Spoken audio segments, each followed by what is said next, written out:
That day when evening came, he said to his disciples, "Let us go over to the other side." Leaving the crowd behind, they took him along, just as he was in the boat. There were also other boats with him. A furious squall came up, and the waves broke over the boat so that it was nearly swamped. Jesus was in the stern, sleeping on a cushion. The disciples woke him and said to him, "Teacher, don't you care if we drown?" He got up, rebuked the wind, and said to the waves, "Quiet! Be still.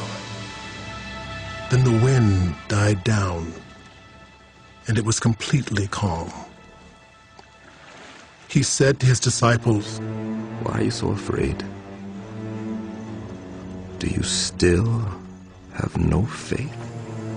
They were terrified and asked each other, "Who is this? Even the wind and the waves obey him."